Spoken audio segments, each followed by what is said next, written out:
Então tá bom, bom dia a todos. Agora tá melhor, hein?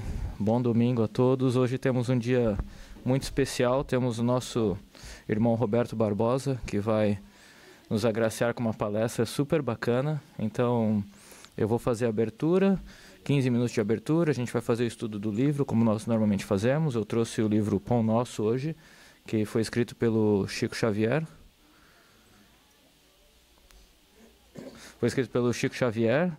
E após esse período, o Roberto vai falar com a gente. Ele tem uma palestra super bacana. O tema é Maus Hábitos, Escolhas Equivocadas. E o Roberto estará conosco aqui para fazer cirurgia especial na casa, né? Então estamos agraciados mais uma vez com ele, pela presença dele, que executa cirurgias espirituais através do espírito do Dr. Fritz. Então vamos começar. Como eu disse, o livro que eu escolhi foi o Pão Nosso. O capítulo é o 68, e é um tema que é interessante, bem conectado com a palestra que o Roberto vai falar para a gente. O capítulo 68, o tema é Necessário Acordar.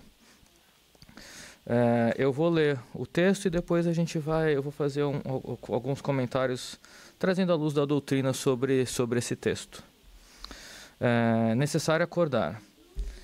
E neste livro, como todos os livros da coletânea Fonte Viva, Emmanuel, através de Chico Xavier, ele pega um trechinho da Bíblia, um trechinho de algum dos testamentos, e ele discorre um pouco mais sobre isso, para esclarecer, né? Porque, como a gente sabe, Jesus falava sobre parábolas, porque nós não estávamos prontos a receber todo o conhecimento.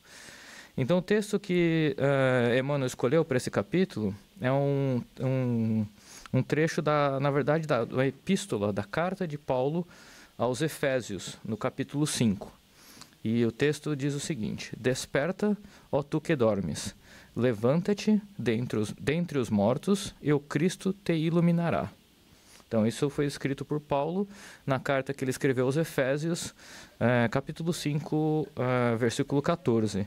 E essa carta Paulo escreveu quando ele estava preso, provavelmente entre 60 e 62, quando ele recebe uma mensagem de Jesus, que ele não conseguiria mais caminhar a todas as cidades que ele já passou, então ele começa a escrever cartas como forma de promover a mensagem de Jesus, promover a missão e continuar se conectando com as igrejas que ele havia começado nesses lugares. Então ele tinha visitado Efésio, que é mais ou menos a região ali da Ásia Menor, da Turquia, 3 anos atrás. E ele, percebendo que ele provavelmente não conseguiria voltar, ele escreve essa carta.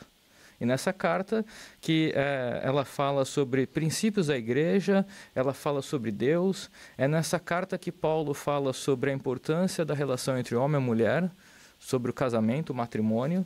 Então nessa carta, esse trecho é um trecho bacana, que eu vou falar o que Emmanuel traz aqui, mas esse é o contexto dessa carta, né? Uma carta que Paulo escreveu para ajudar na continuação da missão da formação da Igreja Católica, né? Da formação do cristianismo no mundo. E Emmanuel nos traz o seguinte: grande número de adventícios, ou não, aos círculos do cristianismo, acusa fortes dificuldades na compreensão e aplicação dos ensinamentos de Jesus. Alguns encontram obscuridades nos textos, outros perseveram nas questiúnculas literárias, nos pormenores literários. Inquietam-se, protestam e rejeitam o pão divino pelo envoltório humano de que necessitou para preservar-se na terra. Estes amigos, entretanto, não percebem que isto ocorre porque permanecem dormindo, vítimas de paralisia das faculdades superiores. Na maioria das ocasiões, os convites divinos passam por eles sugestivos e santificantes. Todavia, os companheiros distraídos interpretam-nos por cenas sagradas, dignas de louvor, mas depressa relegadas ao esquecimento. O coração não adere, dormitando, amortecido, incapaz de analisar e compreender. A criatura necessita indagar de si mesma o que faz, o que deseja, a que propósitos atende e a que finalidade se destina. Faz-se indispensável examinar-se, emergir da animalidade e erguer-se para senhorar o próprio caminho.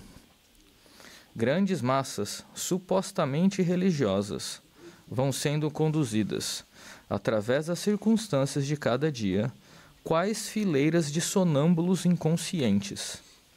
Fala-se em Deus, fala-se em fé e em espiritualidade, qual se respirassem na estranha atmosfera de escuro pesadelo. Sacudidas pela corrente incessante do rio da vida, rolam no turbilhão dos acontecimentos, enceguecidas, dormentes e semi-mortas, até que despertem e se levantem, através do esforço pessoal, a fim de que o Cristo as esclareça. Veja que interessante, né? Jesus, né? Paulo escreve: desperta, ó tu que dormes, levanta-te dentre os mortos e o Cristo te iluminará. E a gente pensa nisso, né? Tá falando, depois que eu morrer, né? Eu vou me despertar e Jesus vai me iluminar. Mas o que Paulo está querendo dizer com isso, o que o Emmanuel esclarece, é muito ao contrário. Ele está falando aqui que o acordar nosso é hoje, não é o amanhã. Então ele está falando, é um chamamento para a gente não esperar o amanhã. Né, que nessa ilusão que nós temos às vezes que nós vamos morrer e se arrepender no último momento e vamos para o céu prometido, né, isso é uma ilusão. Na verdade, o nosso momento é aqui, onde a gente evolui é aqui na Terra, nessa encarnação. Então o convite que ele fala aqui, quando a criatura necessita indagar de si mesma o que faz, o que deseja e a que propósito atendes, é um convite à reforma íntima. É um convite a olharmos a nós mesmos. Né? Jesus nos disse, vós sois deuses. Então nós temos o poder da criação. Nosso pensamento cria. Então como é que eu estou usando isto? Como é que eu estou olhando para... Olha o convite que ele faz aqui para você olhar para si mesmo. A que propósito atende, a que finalidade se destina? Né? Para que estamos aqui hoje? Né? Qual a nossa missão? Eu estou cumprindo o meu papel? E é interessante que eu estava lendo o livro Há 2000 anos, que é um livro escrito também por Emmanuel, aliás, por Chico Xavier através de Emmanuel. E esse livro, o Pão Nosso, ele foi escrito em 1950. O livro Há 2000 anos foi escrito por Chico Xavier em 1939. Então era Chico Xavier já apresentando Emmanuel. Quem foi Emmanuel? E uma das encarnações de Emmanuel, ele foi Públio Lentulus, que foi um governador romano, um senador romano. E é interessante esse necessário acordar, porque Públio Lentulus, ele viveu na época de Cristo. Ele, inclusive, Cristo apareceu para ele. Quando ele estava com a filha dele, a Flávia, estava doente, com aparentemente lepra, e não conseguia se curar, Jesus apareceu para ele, falou que ele tinha uma opção, que ele ia curar a filha dele, e que ele estava chamando Públio Lentulus para o cristianismo, para atender a palavra de Jesus. Olha que como é importante o livre-arbítrio e o poder da nossa escolha. Ele, ao invés de, nesse encontro com Jesus, que ele tomou como um sonho, né? Na cabeça dele tudo foi um sonho, ele volta para casa, porque ele tinha saído para meditar, ele tinha acabado de viajar de Roma, ele tinha ido para a Judéia para procurar ajuda para a filha dele. Ele encontra com Jesus, ele tem essa visão, e aí, ao invés de ele acordar para o ensinamento do mestre, o que ele faz? Ele volta para casa, vê a filha dele curada, ele atribui a cura aos ares da Judéia. Ele não acredita. Ele, apesar de no íntimo ele saber que aquilo foi, e a esposa dele está fervorosa com a criada, aquela amiga dela, Ana, então a Lívia, que é a esposa dele, a Ana, estavam juntas agradecendo a Jesus por aquela cura milagrosa que ele ofereceu à filha deles, ele recusou. E Jesus disse para ele que ele tem duas escolhas. A escolha é, se ele aceitar o caminho, ele vai ter uma vida muito próspera e feliz, será dura, mas ele passará por provas de maneira muito mais próspera e feliz. E se ele não escolher, ele vai colher os frutos da escolha que ele está fazendo. E ele passa os próximos, e ele vive até quase 70 anos. Ele passa o resto da vida dele passando por provas e expiações extremamente duras. E aí a gente volta e se pensa, foi Jesus que castigou ele? Não. Ele colheu frutos do que ele plantou. Então aqui esse texto, quando Paulo escreve, levanta-se dentre os mortos e o Cristo te iluminará, ele está falando isto, para a gente acordar, para a gente prestar atenção nas escolhas que a gente faz no dia a dia. Eu estou escolhendo ajudar aquela pessoa que precisa? Eu estou escolhendo a caridade? Eu estou escolhendo sentar e ouvir um amigo meu que está precisando de ajuda? Eu estou escolhendo ligar para um parente querido que está longe, que está precisando? Então são nas pequenas coisas, não é só dinheiro, gente. Caridade não é só dinheiro.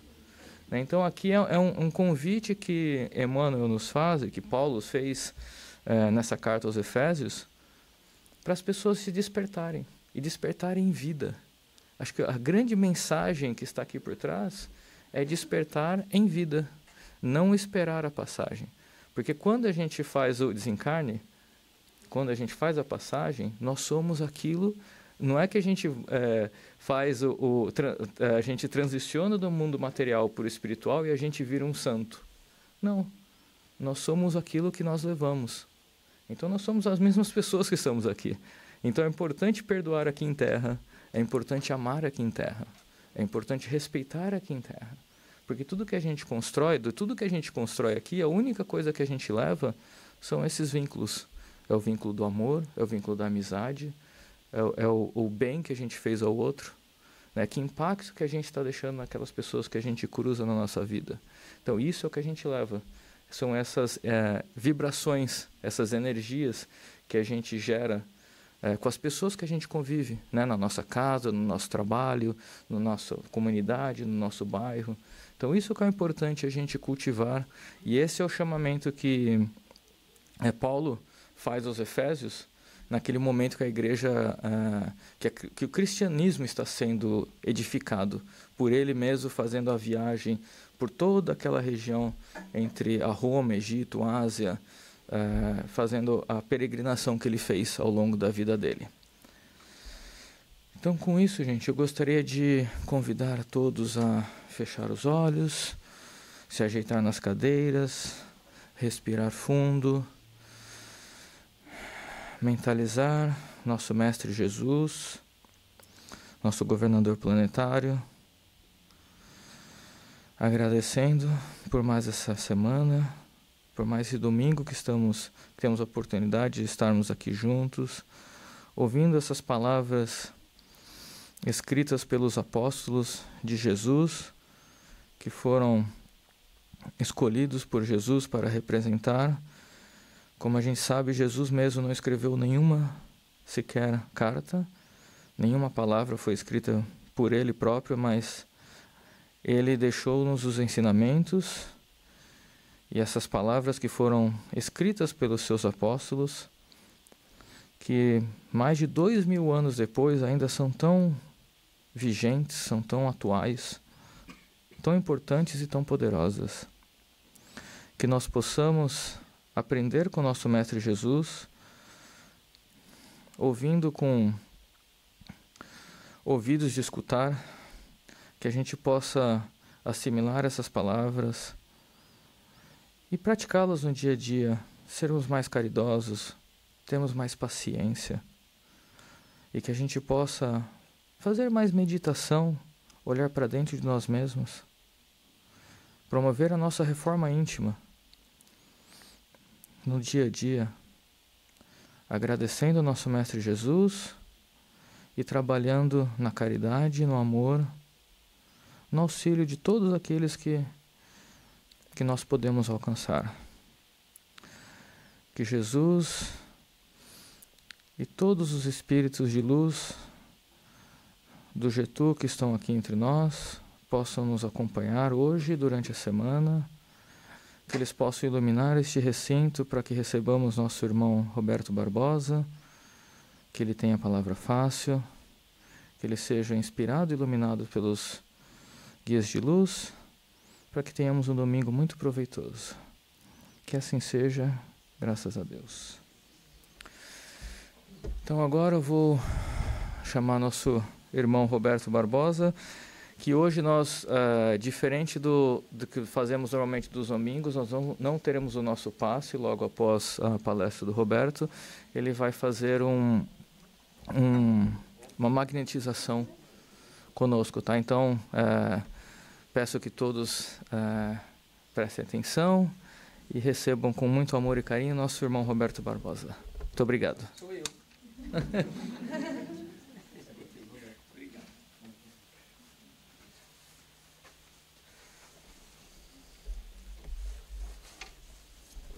Posso tirar daqui?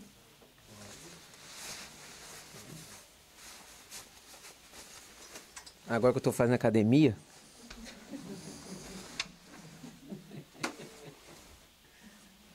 O pessoal diz assim, tá dando certo não.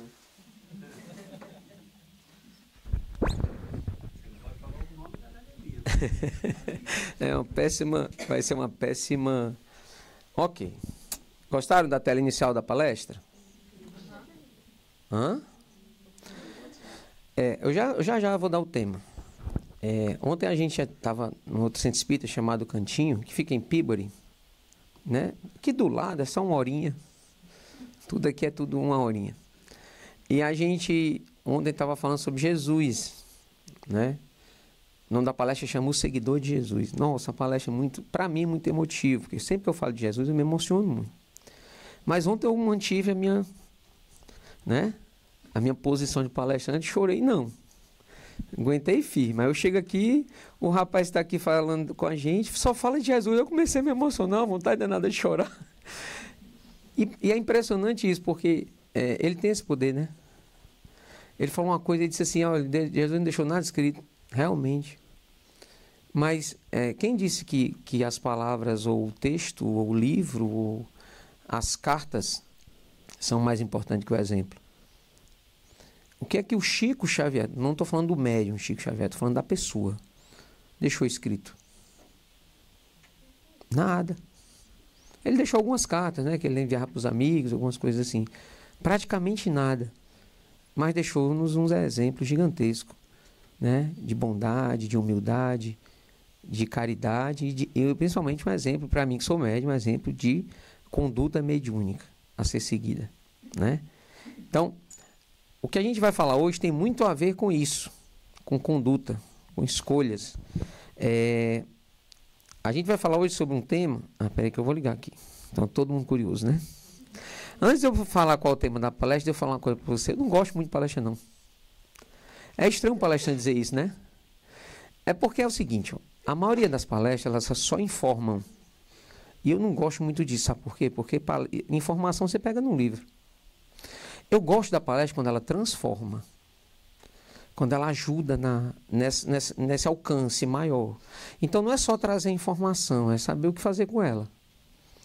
Eu não quero só que você veja esses slides e escute o que eu tenho a dizer, mas que você projete o que eu falo, caso você se sinta confortável a isso, consiga projetar o que eu falo na sua vida.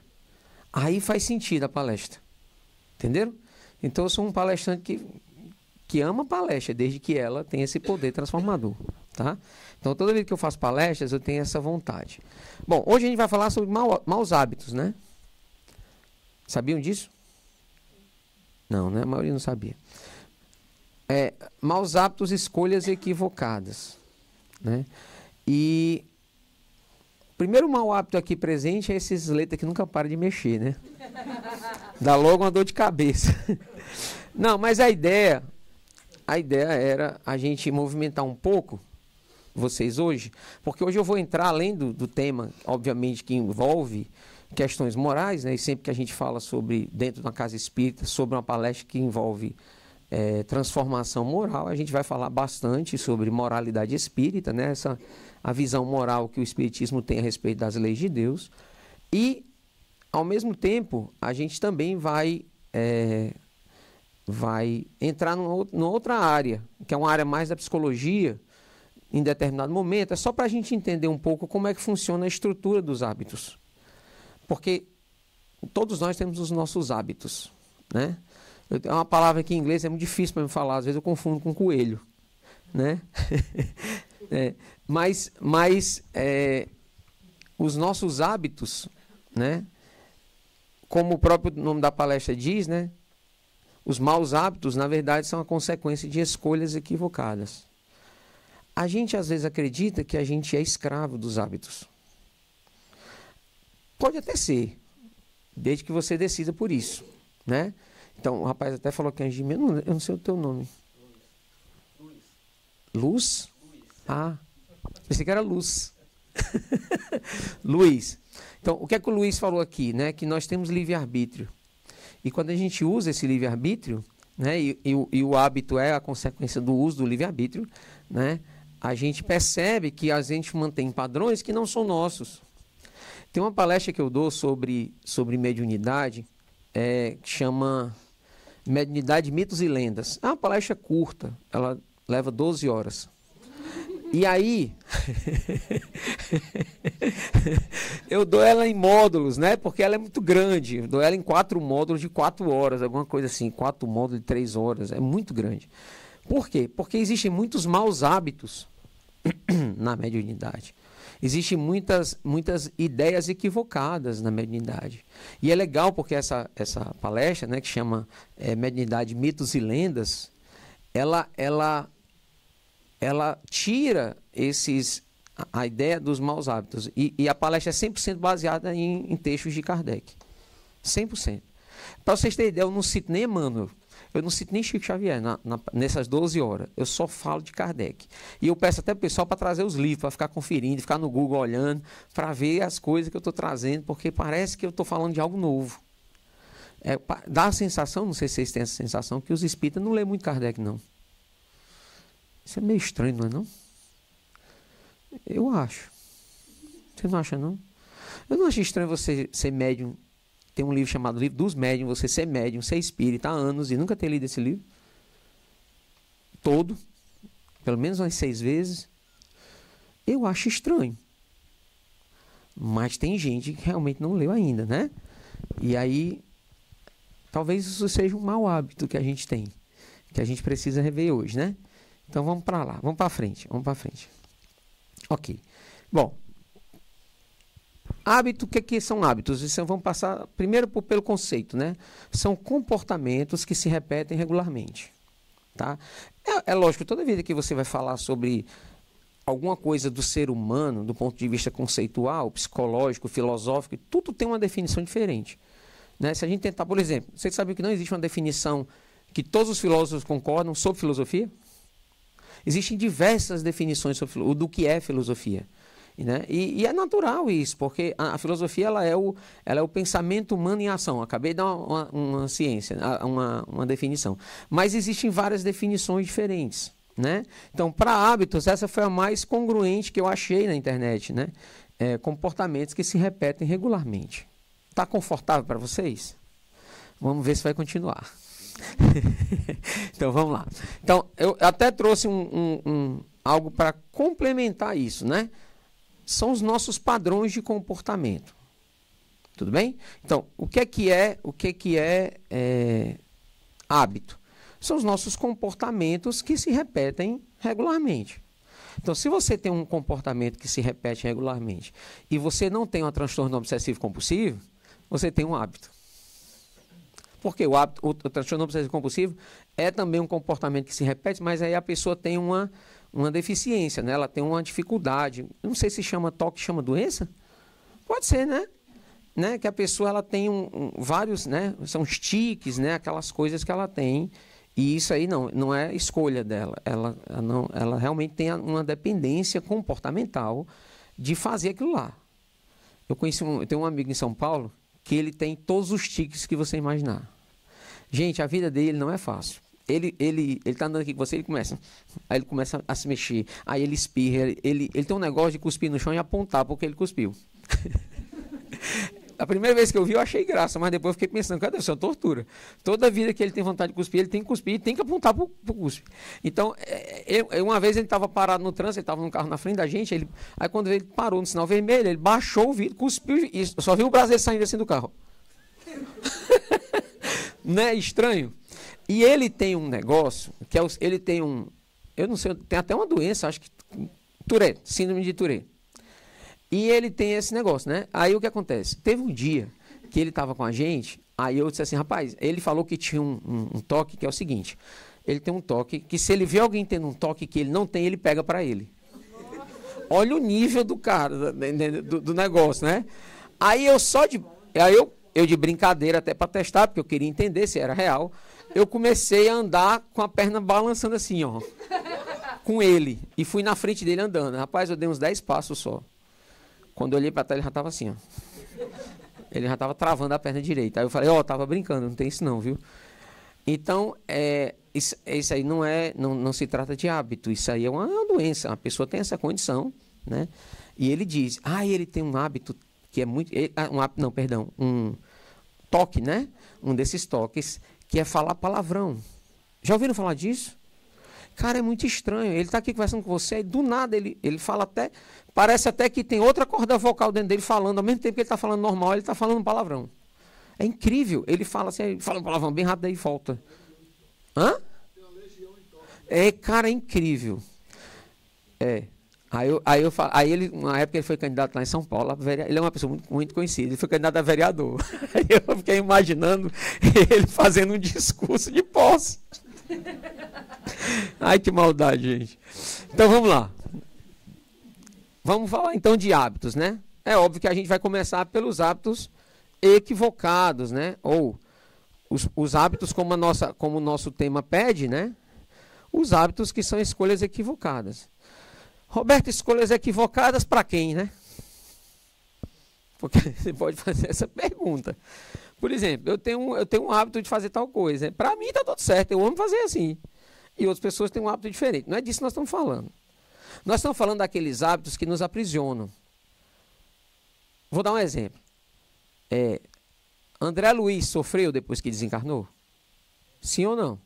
Alguém já leu o nosso lá ou assistiu o filme? Já, né? Tá, ele sofreu? Sofreu. Ele era uma pessoa boa? Excelente. Ele era um ser humano de bem, ó, um cara que todo mundo gostava dele. Ele era médico e como médico ele atendeu gratuitamente durante a vida dele mais de 2.000 pessoas. Porque no filme mostra ele atendendo uma. Mas no livro você vê isso, ele atendeu mais de 2.000 ao longo da vida, né? Aí eu pergunto, quantos médicos você conhece que faz isso? Pois é, ele era um cara de bem, ele era um cara gente boa, ele era cheio de amigos, pessoas que amavam ele. Ele tinha uma família amorosa. Só tinha uma pessoa que ele não cuidava muito bem. Dele mesmo.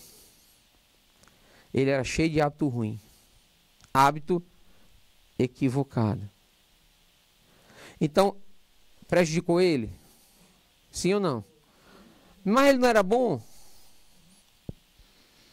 Entendeu a pegadinha? Eu não sei se é pegadinha. Entendeu o que significa lei de causa e efeito?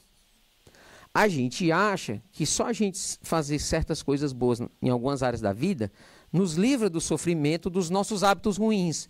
André Luiz é a prova que não livra.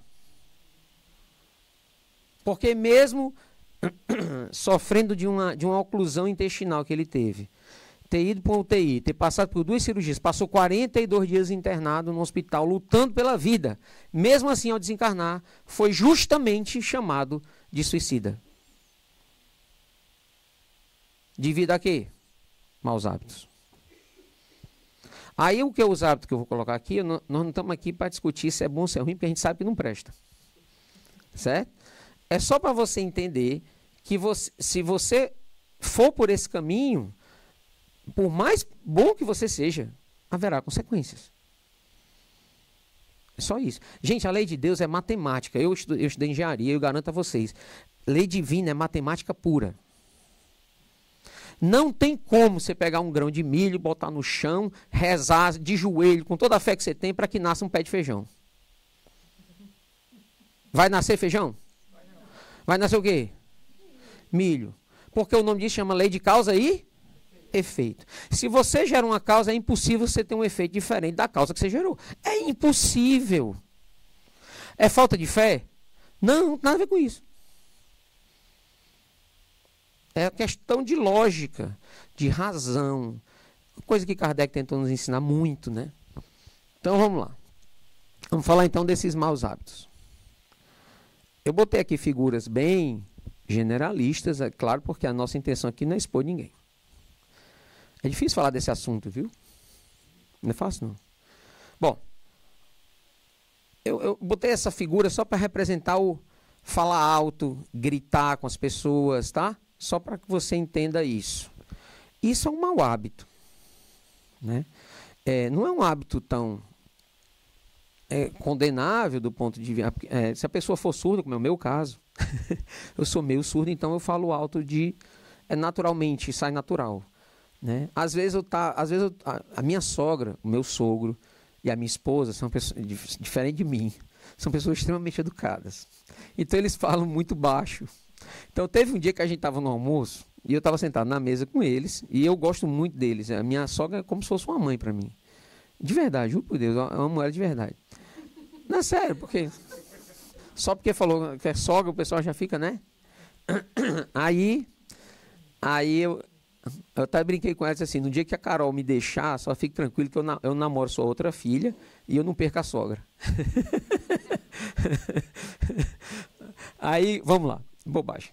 Aí o que acontece? Eu estava lá conversando com todo mundo na mesa. Cara, quando eu notei, eu tava os berros na conversa. Porque eu me empolgo, e quando eu me empolgo eu falo alto. Aí o que acontece? Pode ter certeza, eu estou usando esse microfone aqui para poupar minha voz, porque não precisava dele não. Eu falo alto mesmo. Aí eu estava lá falando, teve uma hora que eu olhei, estava tudo assim, ó, assustado, né? Porque eles falam baixo, eles são muito educados, repito, diferente de mim. E aí eu olhei para todo mundo e falei assim, nossa, como vocês ouvem ruim. Eu tenho que estar aqui gritando para vocês me ouvirem, aí todo mundo caiu na risada, né? Gente, desculpa, eu estou brincando, lógico. Era eu que estava falando alto demais porque eu estava empolgado. Tá? Então é um mau hábito. Estou indo devagar, vocês estão vendo, né? Eu faço a mesma coisa. Cuidado, viu? Eu faço isso. Obrigado por você compartilhar essa falha minha com você. Bom, agredir. Aí já é um hábito bem ruim, né? Algumas pessoas têm o hábito de agredir. Às vezes quando estão com raiva. E às vezes é porque tem esse hábito. Eu conheço uma menina que só fala comigo batendo em mim. Olha, eu vou dizer uma coisa para ti, eu dou para dar uma voadora nela. Não fiz isso por causa do evangelho, meu irmão. É lógico. Mas eu vou dizer, tem hora que dá vontade. A pessoa só fala... pá! E ela bate com força. Aí ela já está vindo, eu já estou na esquiva. Porque ela tem esse hábito. Esse, graças a Deus, eu não tenho. Vou falar só dos meus hábitos, tá? Esse, graças a Deus, eu não tenho. Porque eu nunca agredi ninguém, nem meus filhos. Eu nunca dei um tapinha, sequer, em nenhum dos meus 3 filhos. Um tem 24 anos, outro tem 17 e outra tem 13. E eu nunca bati num filho meu. E todos me amam e me respeitam profundamente. Por que, Roberto? Opção. Hábito é opção, lembra? Pois é, opção. Eu resolvi educá-lo de outra maneira, sendo extremamente rigoroso com a disciplina. O que os meus filhos mais ouvem de mim, adivinha? Não. Eu estava um dia desses conversando com um casal de amigos, e eu dizendo a eles assim, Roberto, e aí, teus filhos e tal, porque a minha mãe desencarnou ano passado, deixou herança, né? Eu não preciso, porque graças a Deus eu sempre tive uma condição financeira muito boa. E o meu pai tinha deixado uma herança para nós gigantesca, até hoje. E a minha mãe desencarnou e deixou também uma herança para nós. E eu estava conversando com esses amigos, dizendo a eles, olha, não tenho nem interesse, porque está tendo algum tipo de conflito. Eu falei, não tenho nenhum tipo de interesse em entrar em conflito por causa de dinheiro. Primeiro que eu não tenho necessidade. Segundo, não, aí a pessoa disse assim, não, mas e os seus filhos? Eu disse assim, eles quiserem que trabalhem. Eu não vou deixar um centavo para nenhum filho meu. Eu já disse a todos eles, aos 3. Inclusive um é pai, eu sou avô. Oh. Como é que uma pessoa tão jovem como eu já é avô? Mas é a coisa mais linda, minha neta. Tem 1 ano. Então, meu filho tem 24 anos que foi pai. Então, eles já sabem. Eu ajudo o que eu posso quando eu estou aqui. Quando eu for embora, eles têm que estar preparados para se virar. É assim que eu penso a vida, né? E aí, eu nunca agredi um filho meu. E eles falam isso para mim. Porque as mães agiam diferente, né? Mas eu não. Eu fui muito... Nessa questão, eu fui extremamente rigoroso. Eu não gosto de agressões, eu não gosto. Nenhum tipo. É porque eu botei a representação da física, mas existem as agressões, às vezes psicológicas, se não me... Juro para vocês, algumas agressões psicológicas são piores do que física. Eu me lembro porque meu pai, ele usava muito esse método para me ensinar, para me disciplinar. Ele era militar. Então ele tinha muito aquela coisa da... Sabe? Ele tinha esse hábito de ser agressivo com as palavras. E eu tinha dias que eu olhava para ele e falava assim: pai, me faz uma gentileza. Para de falar e me bate logo. Porque talvez doa menos. Porque ele ficava repetindo. Torturando mesmo. Né? Então, a agressão é um mau hábito. Ok? Seja ela física ou verbal. Tudo bem? É um mau hábito. Gente, eu não estou aqui fazendo nenhum tipo de julgamento de ninguém. Eu estou dando aqui, trazendo a consciência de todos, né? Inclusive para mim, é por isso que eu estou dando meus exemplos, sobre como os maus hábitos podem atrapalhar a nossa vida. E atrapalham, viu? Muito. Principalmente atrapalham a nossa evolução. Bom, comida, né? Tem gente que tem um hábito compulsivo, né? Não só na quantidade, mas às vezes em determinados tipos de comida. Né? Como a gente sabe que tem muita gente que é viciada em doce, viciada em... Aqui nos Estados Unidos tudo é doce. Né? Onde você vai, tudo é doce. E é impressionante isso. No Brasil, a gente tem uma diversidade maior de salgado, né? Tem os salgadinhos, tem as coxinhas, tem não sei o quê. É cheio de coisa salgada, mas aqui não tem muito, não. Aqui na Europa, né? Tudo é doce demais. Né? Então, isso é um estímulo muito forte. Então, isso é um mau hábito? Se você não tiver controle sobre isso. Se isso te gerar problema de saúde, se isso te trouxer algum tipo de compulsão, sim. Tá? Vocês estão vendo esse corpo esbelto aqui? Certo? Mas eu já fui obeso, viu? Eu tinha muito mau hábito. Eu tinha uns hábitos de... o seguinte, eu só comia 3 vezes por dia. Estranho, né? Eu acordava, não tomava café. Aí eu almoçava igual um pedreiro. O prato. Aí quando terminava, e eu trabalho com construção, então imagina. Aí quando terminava à tarde, final da tarde, era merendinha assim, uns 9 carioquinha, com 1,5 litro de café. Ou 2 litros de Coca-Cola. E aí à noite é que eu realmente ia comer. Começava às 8 da noite. Até meia-noite eu estava mastigando. Esses eram os meus hábitos de alimentação. Olha só que absurdo, né? Cheguei a 120 quilos, uns 260 pounds mais ou menos. Aproximadamente isso, né? 120 quilos eu cheguei, aí eu não teve jeito. O doutor Fris morrendo de me dar carão. Né? Eu já não conseguia produzir, porque gordo, o ritmo de vida para trabalhar com esse espírito é maluco. E aí eu perguntei a ele se ele... Eu comecei um tratamento psicológico para lidar com essa questão da comida. Tinha muito a ver... Olha que coisa estranha. No meu caso, era um auto-boicote. Eu me boicotava engordando. Tipo assim, você está pensando que... Tipo assim, tu falava alguma coisa que eu não gostava. Aí eu dizia assim, tu está pensando que tu manda em mim? Pois tu vai ver como eu vou engordar. O que tem a ver? Olha a mente humana como é estranha, né? Aí eu fazia esse auto-boicote.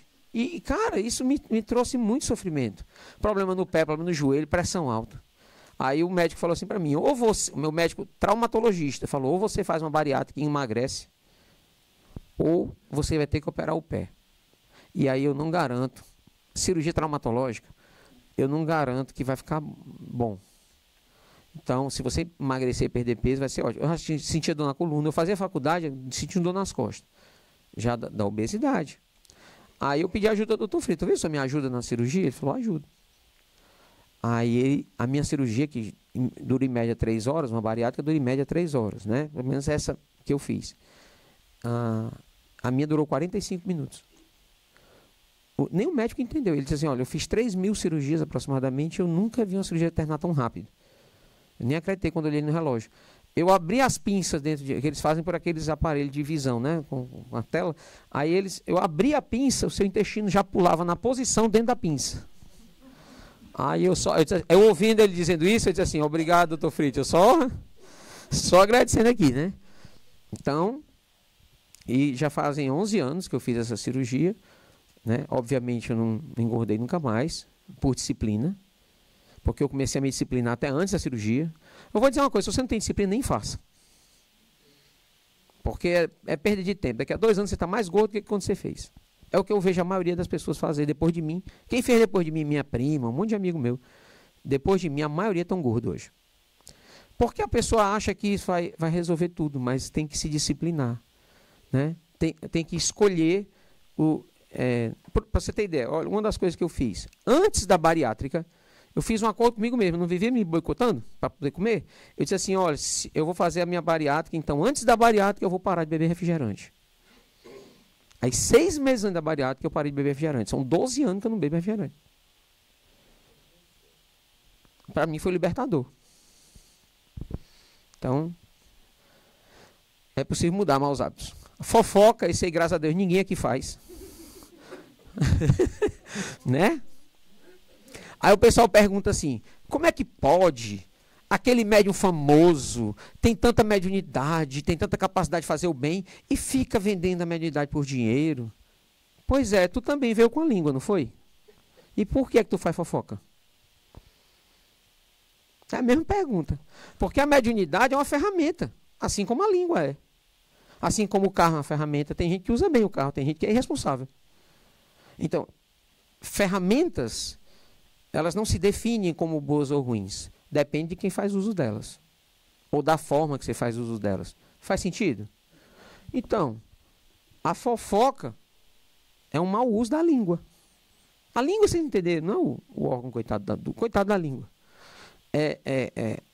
O uso dela, né? A aplicação que a gente dá para esse, que isso é um hábito.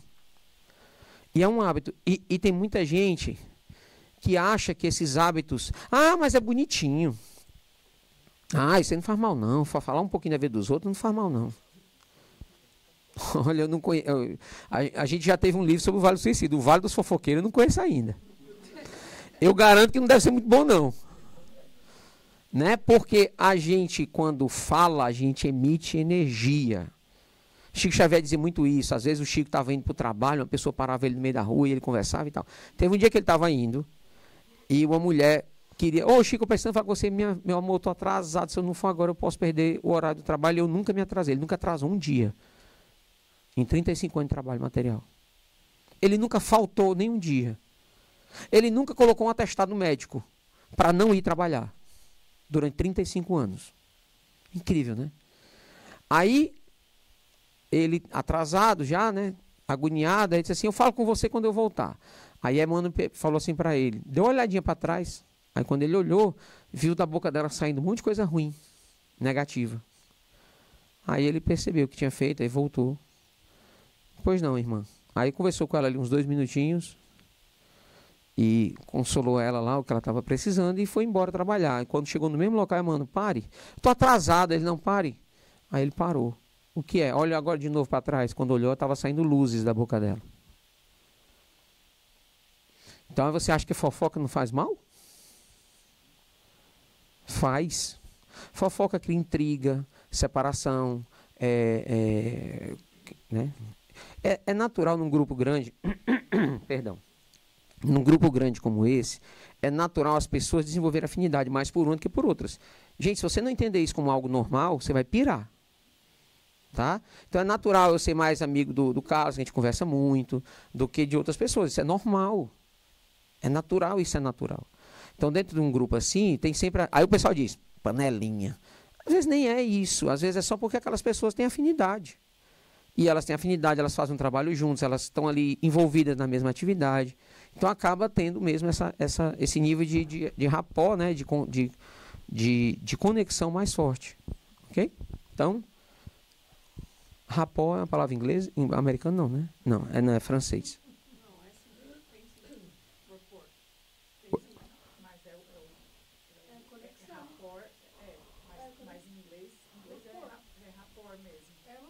Rapport, ok. Bebida alcoólica. Aí, como eu não bebo, você pergunta a André Luiz se vale a pena. Beleza? Como eu não bebo, você pergunta André Luiz. Eu já bebi nessa encarnação. Do 16 ao 19. Aí um dia eu fui pro carnaval. Carnaval de 95. Tudo aconteceu em 95. Minha vida mudou em 95. Minha vida não mudou, não. Eu mudei minha vida em 95. Entenderam a diferença? Tá. Em 95 eu fui pro carnaval. Foi o último carnaval da minha vida. Graças a Deus. Aí eu fui para esse carnaval. Bebi todas. Briguei com todos os meus amigos que estavam lá. Foi um problema. Uma confusão atrás do outro. Até meu namoro acabou. Eu tinha um namorado de 3 anos. Por causa desse carnaval. Aí saí do carnaval, logicamente, tive uma boa e velha depressão. Que ajuda, né? Depressão bota a gente no eixo. Aí o que aconteceu? Rapaz, eu não quero mais beber, não. Bebia mais por influência, porque para agradar a galera, esse tipo de coisa. Não vou mais beber, não. Tomei essa decisão 6 meses antes de me tornar espírita. Isso foi em março. E eu me tornei espírita em agosto. Praticamente 6 meses. Em agosto de 95 foi quando eu me tornei espírita. 3 meses depois eu já estava trabalhando como médico de cura. Tudo aconteceu em 95. Então, bebida alcoólica para mim foi até uma libertação. Para mim foi fácil largar. Eu queria largar, mas não tinha força. Sabe quando você quer sair de uma coisa e você não consegue? Eu queria sair, mas a influência dos meios, dos amigos, do povo ao meu redor, me fazia acabar caindo de novo. E aí eu não queria mais, então era um hábito que eu me livrar foi fácil. Esse foi fácil. Agora teve um hábito que não foi fácil, não. Cigarro. Cigarro não, fumo, né? Esse hábito foi difícil para mim. Porque eu nunca fumei, na verdade. Nessa encarnação, não. Mas eu fumei há 2 encarnações atrás. E eu fumava charuto.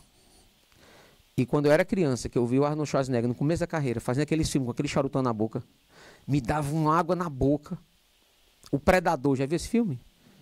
Ele usava um charutão assim. A boca dele fazia assim, a minha que salivava. Eu tinha uns 10 anos, 12 anos de idade. Então, desde que eu... E olha só, meus pais, os 2 fumantes, viu? Só que eu tive asma a infância toda. Quem aqui fuma? E ainda tem gente que reclama da dor. Aí, por eu nunca ter fumado nessa encarnação, mas tenho vontade até hoje, eu tenho o maior cuidado do mundo com tabacaria. Por exemplo, se você quiser marcar uma reunião num bar, eu vou. Chego lá, eu bebo água com gás. Para mim não tem nenhum problema. O ambiente para mim não influencia em nada.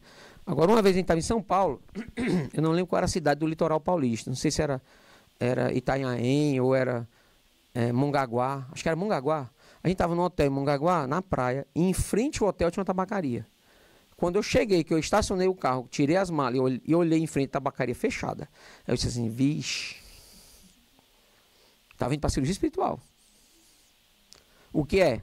É o mau hábito que permanece. Roberto, mas isso não é da outra encarnação? Nós só temos uma vida, meu amigo. A vida da gente é uma só. E ela tem várias encarnações. Mas os erros que eu cometi há 2 encarnações passadas, ou há 2 dias atrás, uma hora eles vão refletir aqui. Não faz diferença para o espírito que está evoluindo de onde é que vem a origem. Se é de muito tempo atrás, se é do pouco tempo atrás, se é dessa mesma encarnação. Não interessa. Perdão. O que vale para o espírito é a capacidade que ele tem de evoluir.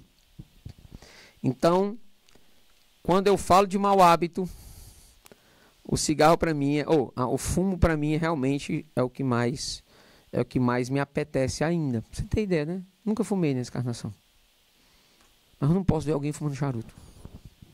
Eu tinha um amigo meu que era distribuidor de charuto lá em São Paulo. Quando eu ia pra casa dele, ele dizia assim, cara, eu tô indo na tua casa, mas tu não acende nenhum.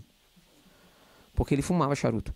Aí ele falou, não, pode deixar, não acende não. Rapaz, quando eu entrei na casa dele, tinha uma prateleira assim, só de charuto importado. Eu entrei na sala, acredite, fiquei só assim, ó, morrendo de achar bom.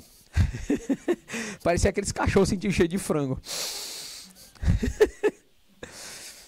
Por causa do quê? Do vício, que continua na minha alma, no meu espírito. Né? O hábito ainda está. É por isso que eu tenho que corrigir ele com submissão, né? Ok. Deixa eu explicar um pouco como é que funciona essa parte psicológica dos hábitos. Vamos lá. como é que os hábitos se estruturam? Aqui eu vou ter que pegar um conhecimento que vem de uma época que eu trabalhei durante 6 anos com cursos de inteligência emocional. E eu fiz todas as formações que você imaginar nessa área, né? E aí o que aconteceu? Esse é um conhecimento que eu trouxe de lá, que na verdade nem é da inteligência emocional, mas é da psicologia, de uma área da psicologia. Acho que é Robert Dilts que criou isso aqui. Eu não tenho certeza quem foi o criador da chamada pirâmide de nível neurológico. Mas é muito legal para você entender como funciona a nossa estrutura interna, psicológica, como é que as coisas funcionam dentro de nós. O que é fácil mudar e o que é que não é tão fácil mudar e por que que não é tão fácil mudar. Então vamos lá. Essa pirâmide ela é assim, ó. Aqui é o ambiente onde nós estamos. Aqui são as reações que a gente tem. Aqui, quanto mais para cima... Nossa, mas eu tô hoje, hein? Quanto mais para cima, mais dentro da pessoa. Mais dentro de você.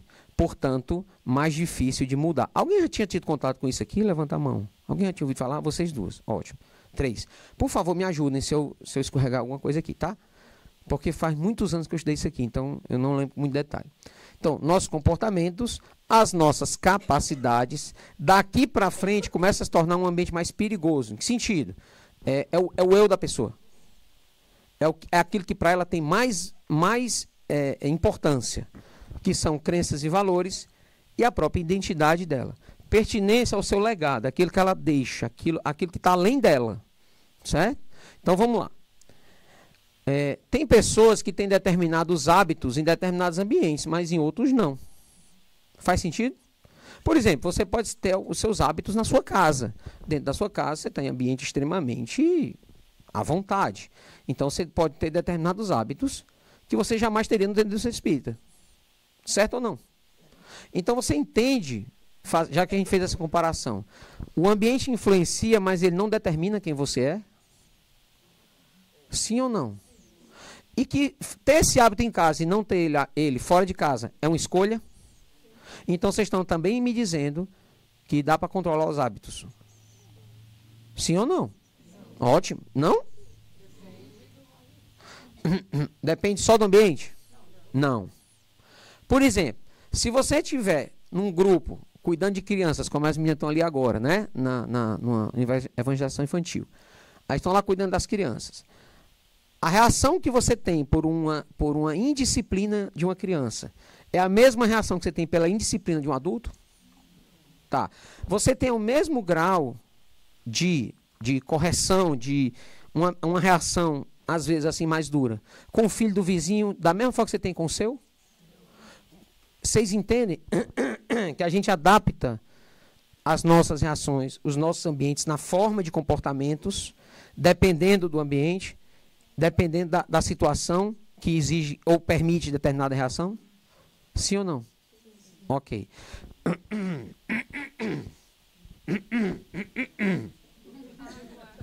Vou dar palestra na tosse agora. Então vamos lá. Não, né? Tá aqui. Por que eu não bebo? Porque não pode falar. Né? Só um minuto.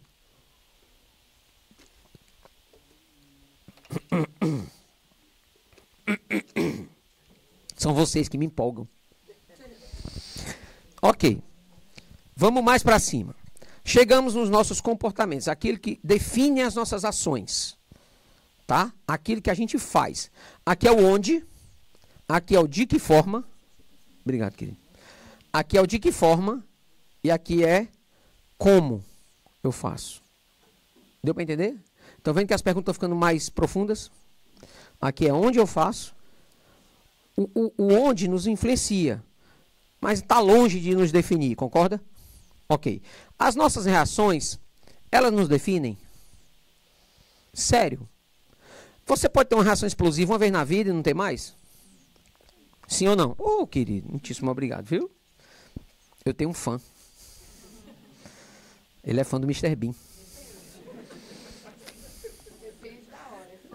Né?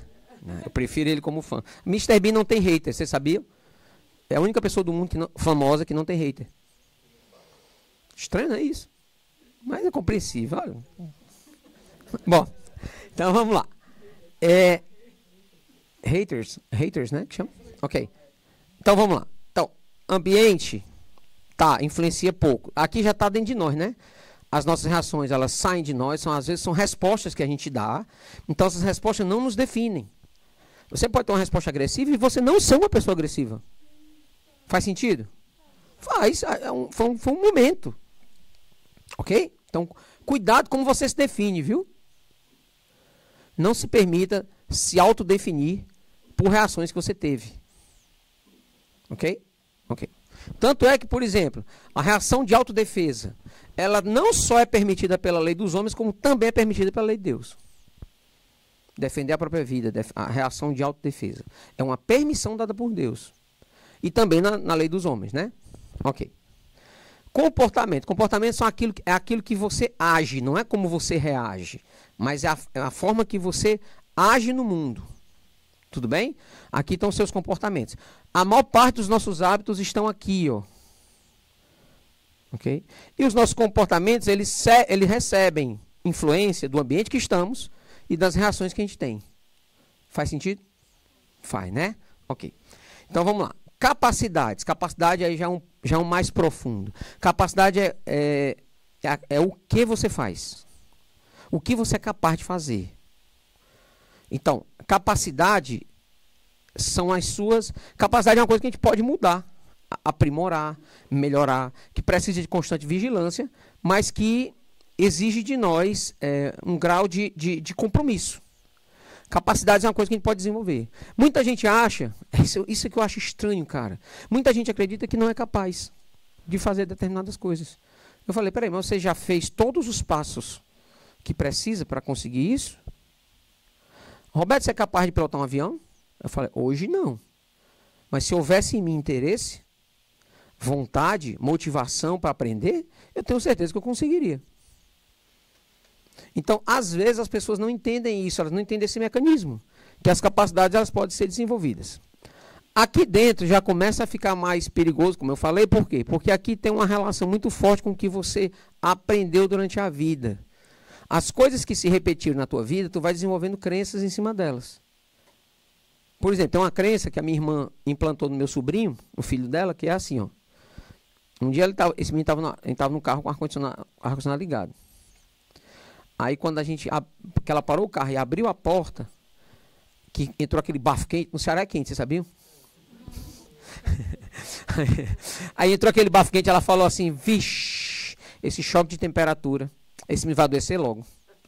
Quando ela falou isso, o nariz do menino começou a escorrer. Ele devia ter uns 4, 5 anos de idade. Ora, quem são nossos heróis quando a gente tem 4, 5 anos de idade? Pai e mãe, né, não? O que eles falam tem que ser verdade. E a gente sempre vai achar uma maneira de provar que eles estavam certos. Entendeu? Aí o que acontece? A crença instalada estava lá.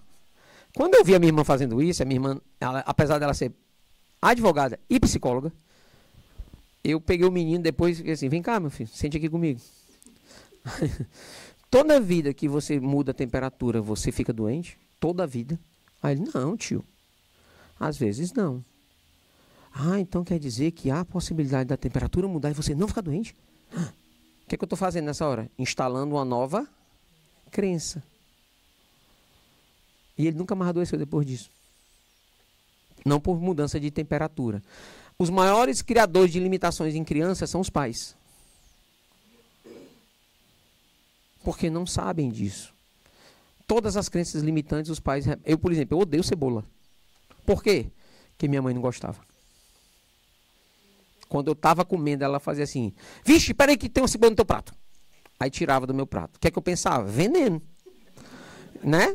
Isso aí vai, se eu morder uma cebola, cai meus dentes. Aí eu sou louco pelo gosto da cebola, mas eu não consigo morder a cebola, me dá uma agonia. Por quê? Eu tenho esta crença. Manga com leite. Né? Que era uma coisa que na época dos escravos, ele fazia colheita de manga, eles davam um copo de leite para cada um. Aí, ao contrário, eu tirar leite da vaca, aí dava manga para os escravos comer, e dizia assim, ó, se misturar manga com leite, você morre. Tem gente até hoje no Ceará, eu não entendo, você vai na lanchonete no Ceará e você vê lá, manga com leite no cardápio. Eu disse assim, um negócio desse aqui é meio que tomar veneno. Né? E tem gente que acredita que isso é verdade, porque é uma crença. Toda crença tem a sua limitação, viu? Cuidado com crenças, tá? Crença não é uma coisa fácil de entender, não. Por exemplo, essa crença que eu vou dizer agora, me diga se ela é boa ou se ela é ruim. Eu tenho uma crença que eu tenho uma saúde muito boa. É boa ou ruim? Depende. E se porque eu acreditar nisso, parar de ir pro médico e parar de me cuidar? Porque eu vejo muita gente obesa, que não faz exercício, que se alimenta mal e dizer isso. Ah, não, minha saúde é muito boa. É ainda, né? É ainda. Mas a pessoa que não se cuida tem uma tendência maior a ter problema de saúde, sim ou não? Então, você acreditar que tem uma boa saúde não quer dizer que você não possa se cuidar. Então, é bom você atrelar uma outra crença aí, ó. Eu tenho uma saúde boa, mesmo assim eu me cuido. Melhorou? Olha aí. O que são valores? Valor, geralmente, você descreve uma palavra. Honestidade. Tolerância. Esses valores fazem com que a gente se torne pessoas melhores. Estou falando dos valores positivos, obviamente, né? Só vou falar deles daqui para frente. Porque, às vezes, os nossos hábitos ruins escondem os valores que a gente tem. Eu tenho alguns valores que são assim, cara, são parte de mim. Que eu já nem boto. São valores que estão tão fortes que eles não estão mais nem aqui, já faz parte da minha identidade. Um deles é honestidade. Honestidade relacionada a questões financeiras, materiais ou qualquer coisa do tipo.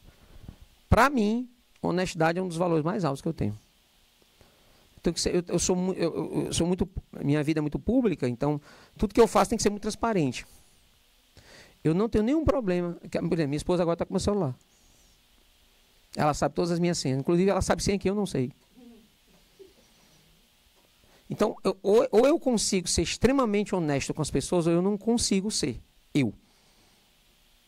Então, quando eu falo de um projeto social, por exemplo, um dos 8, né, que o Instituto atende, eu digo assim, gente, compra o livro, ajuda a gente. Quando você comprar o livro, você vai estar ajudando o projeto social. Aí chega um ou outro e pergunta assim, Roberto, como é esse projeto social? Eu me sinto só mostrando, boto foto, dou os coisas do Instagram para você visitar. Eu já mandei gente da Dinamarca para o Ceará, para Juazeiro do Norte, para ir conhecer o projeto social nosso. E ela foi. E ela ficou encantada.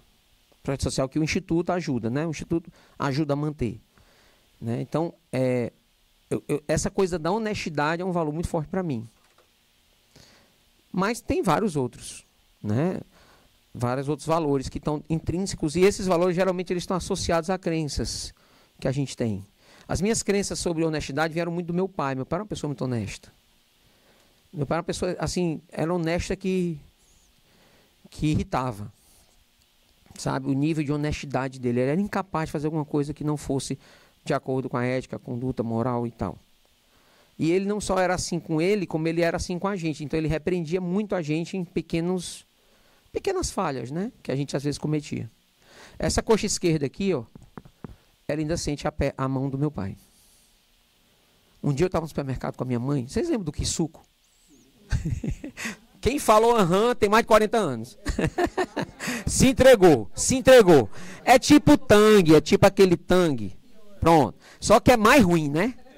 Aí, esses Kisukozinhos tinham um saquinho assim no caixa. Lembra disso? Os caixas, né? Eu, 4, 5 anos de idade, vi aqueles Kisuko, e criança não entende tudo, então eu peguei o Kisuko, ao invés de jogar dentro do carrinho, botei no bolso da calça da minha mãe. Certo? Meu irmão, meu pai soube. A minha intenção não era ser desonesto. Eu só quero deixar isso claro.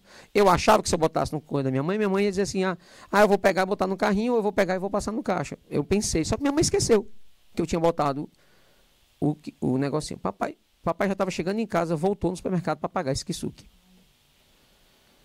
Só eu e ele que fomos. Ele foi de jeito com o caixa, ó. Meu filho passou aqui e pegou esse negócio com o dedo na minha cara. E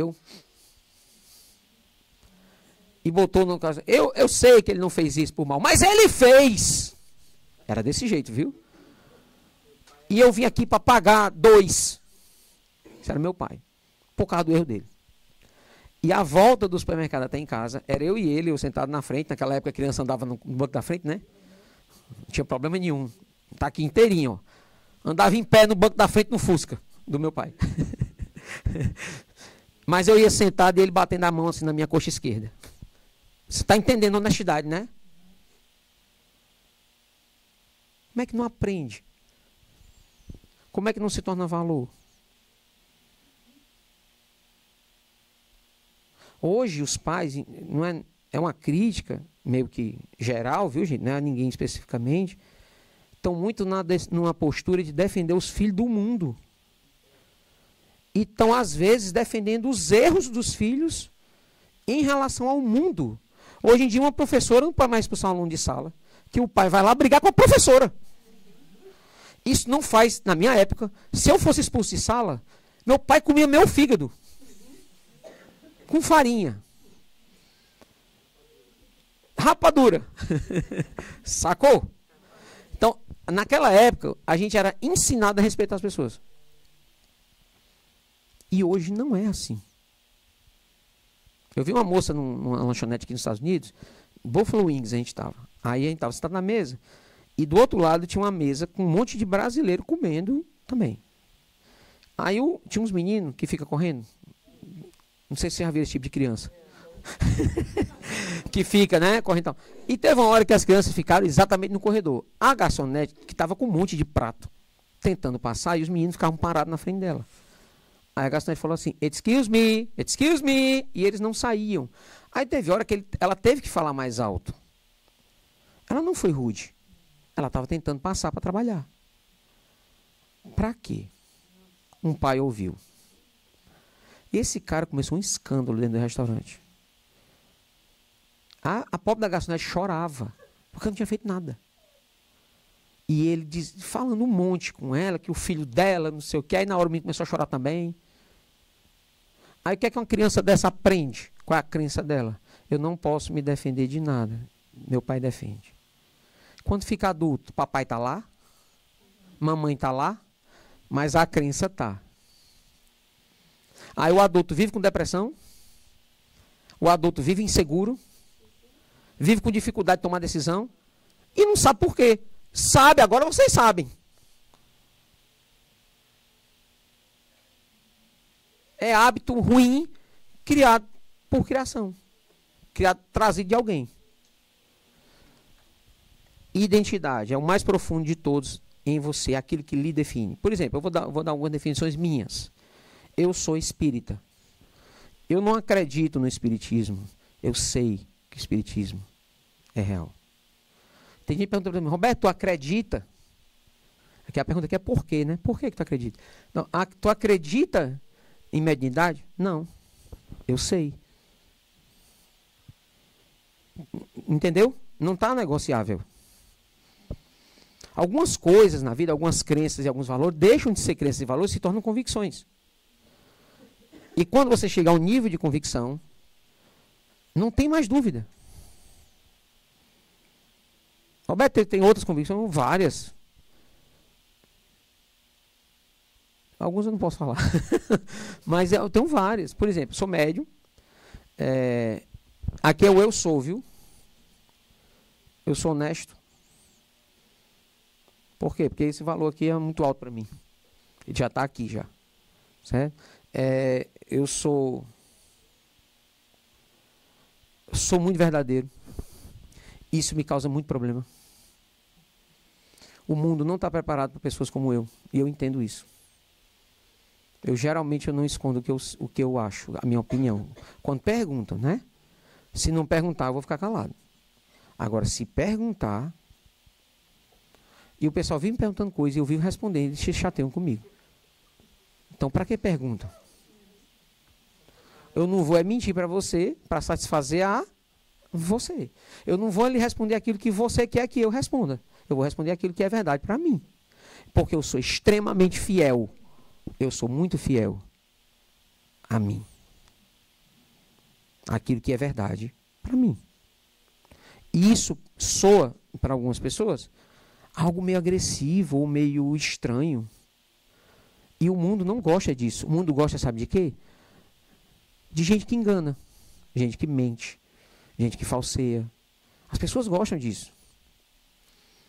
Se eu fosse um médium mentiroso, que dissesse que eu faço isso, faço aquilo sem fazer, nossa, isso aqui dava muito mais gente na cirurgia.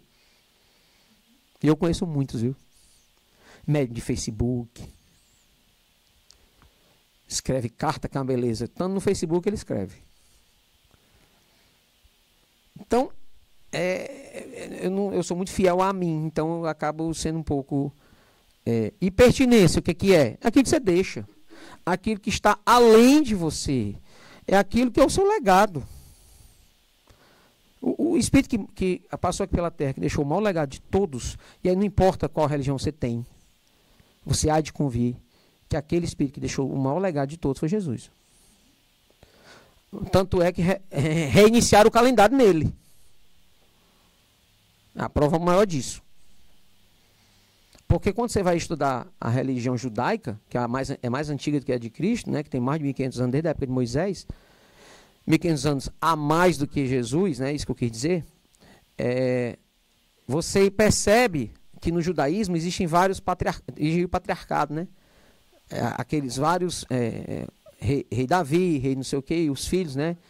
Os filhos dos reis, né? Então não existe uma figura singular, como é, por exemplo, no budismo. No budismo tem uma figura singular que é Siddhartha, né? Que foi o cara que... Incrível a filosofia budista. Não sei se vocês conhecem, mas é uma coisa linda a filosofia budista. A melhor palestra que eu achei na vida, se nunca ninguém me perguntou essa pergunta, mas eu vou perguntar a mim mesmo e vou responder para vocês. A melhor palestra que eu já assisti na vida foi de um budista. E olha que eu já assisti, 99% eram palestras de espíritas. E eu assisti palestras lindas de espíritas. Eu só quero deixar registrado que existem palestras lindas no espiritismo. Mas a melhor que eu assisti foi de um budista. Esse menino tinha 23 anos de idade. Ele estava com a roupa, parecia que ele tinha vindo da capoeira. Ele estava com aquelas calças afogadas, camisazinha toda rasgada, com a gola desse tamanho. Esse menino falou sobre compaixão. Eu digo menino porque hoje eu tenho 49 anos, mas eu devia ter na época uns 30. Ele falou sobre compaixão de uma maneira que eu chorava. Foi a melhor palestra que eu assisti na vida. Eu nunca vou esquecer as coisas, a palavra. Eu consigo dar aquela palestra que eu assisti. Só que eu não vou fazer isso, ficar repetindo palestra dos outros. Mas lindo o texto dele. Lindo. Nós espíritas não fazemos ideia do que é compaixão. Ele deu um show. Por exemplo, a pessoa que me surpreendeu em falar em caridade foi um padre. Num sermão durante um casamento. Quando ele começou a fazer o sermão para o casal, ele começou a dizer que a mulher tinha que ser caridosa com o marido e o marido tinha que ser caridoso com o filho. Com a esposa. Eu nunca tinha pensado em caridade nesse ponto, dentro do casamento. Era um conceito que a gente nunca não pensa. A gente é espírita, fala de caridade o tempo todo, mas eu nunca tinha pensado dessa forma. Eu preciso ser caridoso com a minha esposa. Não tinha percebido isso.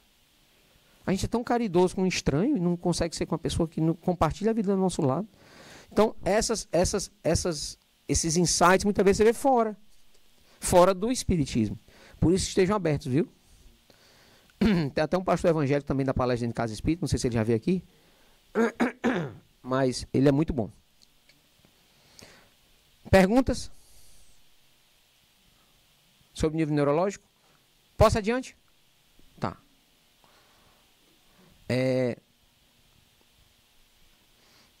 Hábitos são escolhas, já deu para entender? Já? Ok.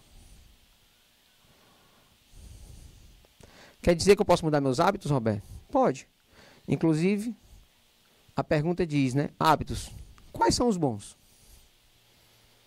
Eu trouxe vários. Eu queria ter colocado mais, mas não tinha espaço na tela. Certo? Porque o grande intuito dessa palestra não é falar da doença, mas mostrar o remédio.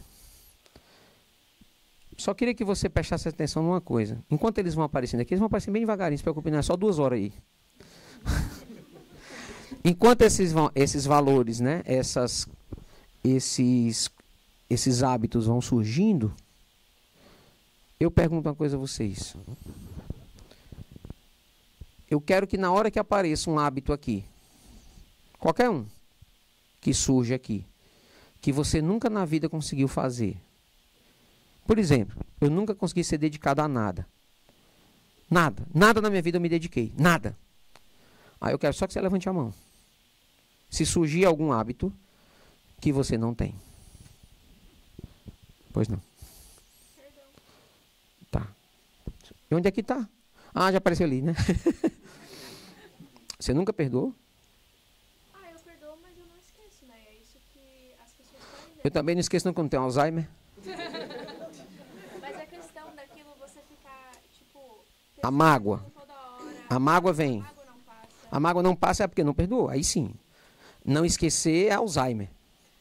Se você esquecer uma coisa que alguém fez com você, que você precisa aprender com essa coisa, não faz nenhum sentido.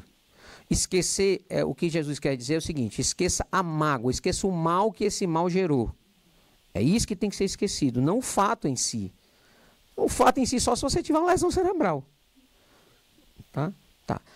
Nunca ninguém pisou no teu pé, te empurrou numa fila. Isso nunca aconteceu. E as pessoas chegou para dizer sorry, e tu na hora tu deu uma cotovelada na boca dela? Ou tu deixou para lá? Então, peraí, calma aí. O que você está me dizendo é o seguinte, que você... Posso... O que você está me dizendo é o seguinte, eu perdoo. Só as faltas mais graves eu tenho dificuldade. Só quero que levante a mão quem não consegue nunca. Qual é?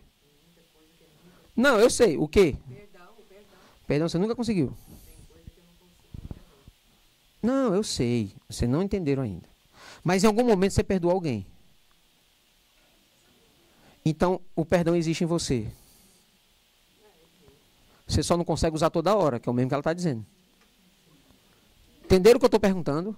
Eu quero saber o seguinte: quem aqui leu alguma coisa que está aí e nunca conseguiu executar nenhuma única vez? Ótima pergunta. Indulgência é você respeitar a deficiência alheia, as dificuldades, as limitações do outro. Por exemplo, uma pessoa que a vida... Vou dar um exemplo, eu vou dar um exemplo bem dramático, tá?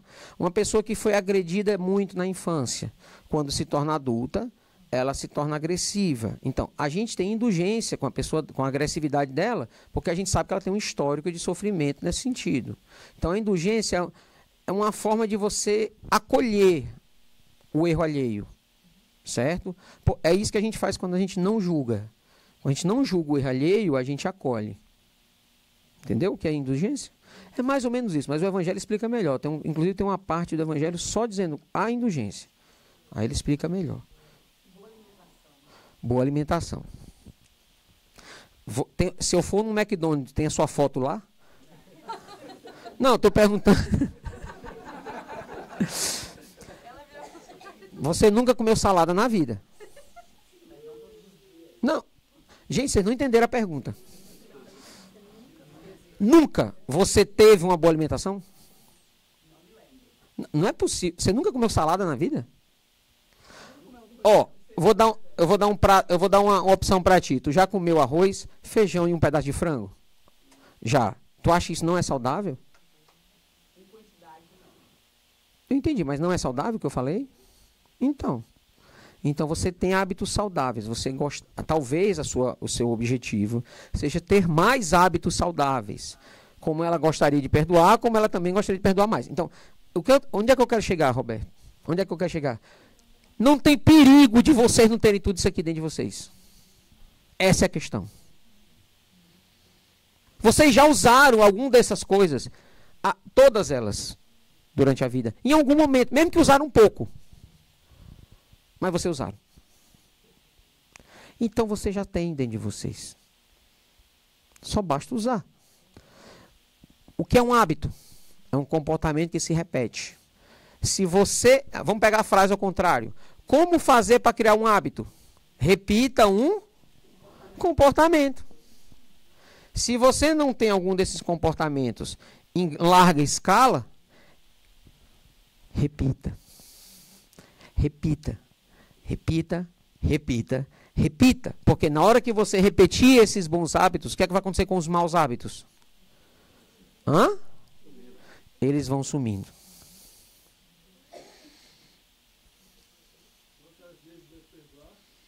— 70 vezes, 7 vezes, todo dia, viu? Isso é só uma passagem de Jesus sobre perdão. Tem várias outras, viu? Perdoar os inimigos. Olha que coisa fácil. Moleza. Perdoar os inimigos. Fascina, não? Bichinho. O que seriam dos obsessores se eles não nos obsediassem? Essa é a função deles. Por isso a gente tem que ter indulgência com eles. Aí perdoar se torna fácil. Perdão, o perdão. Você sabia que o perdão, você falou em perdão, você também falou em perdão, eu vou dar uma dica até de outra palestra minha. Você sabia que o perdão é algo que dispensável? O perdão é a ausência do amor. Ele só é necessário onde não houve amor. Quando não há amor, aí você tem que usar o perdão. Vou dar um exemplo. Você é mãe? Tá. Se você for mãe um dia, você vai... Quem é mãe aqui? Levanta a mão, por favor. Ótimo. Quem é pai aqui? Levanta a mão. Pronto. Eu pergunto a vocês, o filho de vocês hoje, adulto, chegassem para vocês hoje e dissesse assim, pai, mãe, me perdoe. Aí você diz, pelo quê? Pelas noites que eu fiz vocês ficarem acordados, cuidando de mim quando eu estava doente, ou alguma coisa assim. Eu sei que não deve ter sido fácil, que agora eu sou pai, agora eu sou mãe, e eu entendo que não é fácil. Eu pergunto a você que é mãe, de verdade, me diga uma coisa. Seu filho precisa dizer isso? Ele precisa pedir esse perdão? Por quê? Porque já está intrínseco aonde? No amor. O perdão só é necessário quando o amor não está presente. Por que Jesus falou amar os inimigos? Ele não falou perdoar os inimigos. Ele falou amar os inimigos. Ele falou perdoei. Perdoar os inimigos também, né? Ele falou as duas coisas. Reconciliar-se com os adversários. Por quê? Porque está tudo intrínseco no amor. Então, o amor é a meta. O amor é o sol, que a gente tenta jogar pedra nele para acertar na lua. Entendeu? Essa é a meta. Amar. Ok? Então, tudo isso aqui, ó, são hábitos que a gente pode desenvolver. E aí, hábitos bons.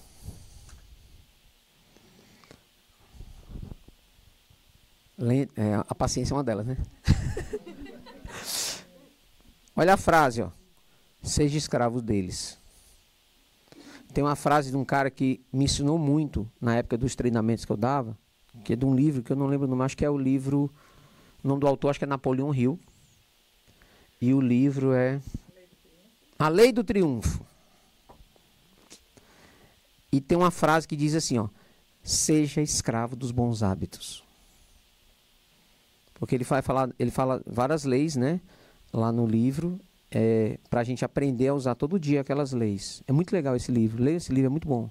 Ele não é espírito, nada a ver com religião. O pessoal de inteligência emocional usa muito Napoleão Hill. Hábitos bons. Seja escravo deles. Por quê? Porque na hora que você se preencher deles, os ruins não têm mais espaço. Porque os hábitos bons, não é que eles substituem. Quando você repete o perdão, não tem mais espaço em você, não tem tanto mais espaço para você para mágoa. Faz sentido? Tá. Quando você preenche com indulgência, você não tem tanto espaço para julgamento. Quando você preenche com a caridade, você não tem mais espaço para materialismo. Que é a maior briga do espiritismo, né? Acabar com o materialismo. A gente tem que destruir esse negócio, viu? Destruir mesmo. O que é acabar com o materialismo? Acabar com tudo que é material? Vamos quebrar tudo. Não. É dar isso aqui a importância que isso aqui tem. Isso aqui é só um púlpito de madeira para a gente falar. Você não precisa endeusar seu carro, nem sua casa, nem sua conta bancária. Eles só existem para servir a você. Só isso. O que é realmente importante? Quais são os verdadeiros valores que você tem que dar valor? Família, amigos, saúde, espiritualidade, quem for, mediunidade, para quem for, lógico. Né? Então, é aí onde tem que estar a preocupação do cristão. Essa dedicação, esse esforço no nosso melhoramento. E quando a gente desenvolve bons hábitos e se torna escravo deles, a gente consegue resultados fantásticos na nossa vida. Bom, gente, esse aqui é os nossos contatos. Eu quero agradecer pela palestra. Antes disso, só falar dos livros rapidinho. Todo mundo que já comprou o livro, colocou o nome, os livros já foram assinados, né? Dedicados e assinados. Quem adquiriu esse aqui, ó, de cirurgia espiritual, foi o próprio Dr. Fritz que fez. A gente estava ontem no cantinho e ele assinou todos os livros, tá? E já estão lá fora para vocês receberem. O mesmo com o livro Mediunidade, ou o livro Mediumship, ok? Que é o mesmo livro em português e inglês. E também com um livro que eu só tenho em português, que é o livro Espiritualidade, que eu lancei aqui ano passado. É um livro novo, eu sei que a maioria de vocês já tem. E esse livro já está traduzido para o inglês, tá? Está em revisão, na verdade. Nossos amigos do Texas estão fazendo a revisão do inglês. E acredito que daqui a 6 meses, 5 meses, quando a gente retornar em setembro, a gente já vai ter esse aqui impresso em inglês também, tá? Também já foi traduzido para o espanhol, mas não tem ainda também revisado. Não foi revisado ainda, nem começou a revisão ainda, tá? Meus amigos, muito obrigado. Eu vou estar lá fora, caso tenha algum livro para assinar e dedicar para eu fazer. Eu quero agradecer a presença de vocês. Quero pedir desculpa. Uma palestra como essa, eu tenho que fazer isso.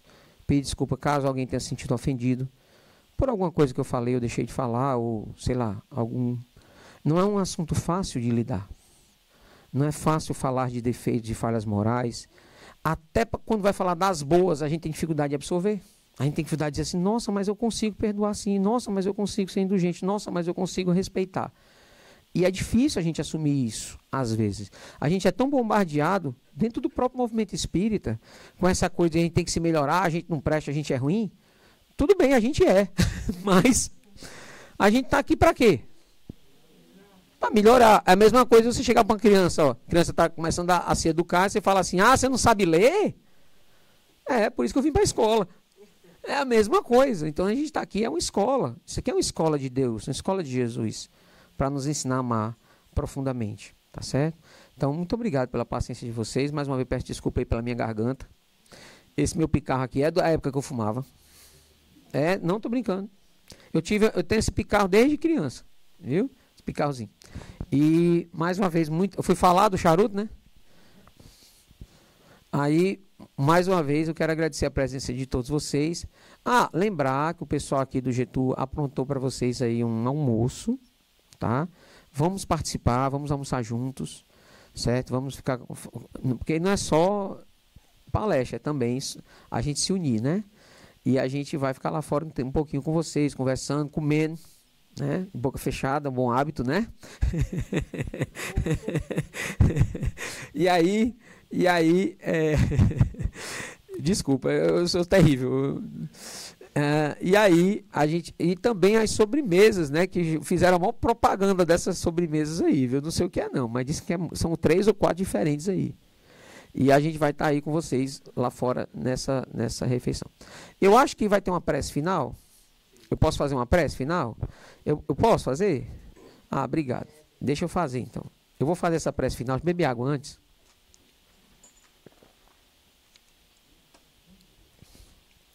A prece final, como nós não vamos ter passe, a gente acaba tendo passe. Porque a gente vai pedir para os espíritos nos ajudarem, né? Com um passe astral, um passe coletivo. E aí cada um de nós vai receber também essa energia de amor que vem deles, certo? Se você quiser fechar, o espiritismo não tem rituais, tá? Mas por que a gente sugere que você feche os olhos? Porque assim é mais fácil você se conectar com você, certo? É mais fácil você se conectar com Deus. É mais fácil, tirando a visão do que é material, colocar a sua energia e o seu amor naquilo que é espiritual, ok? Então, vamos fechar nossos olhos, vamos elevar nossas vibrações e levar os nossos pensamentos na direção de Deus. E sempre que miramos os nossos pensamentos na direção de Deus, certamente encontraremos no meio do caminho o nosso Mestre Jesus. Aquele que afortunadamente nos deu tanta paz, tanta informação de como a vida espiritual é, mas que ela é construída, como disse o Luiz antes de mim, aqui na Terra.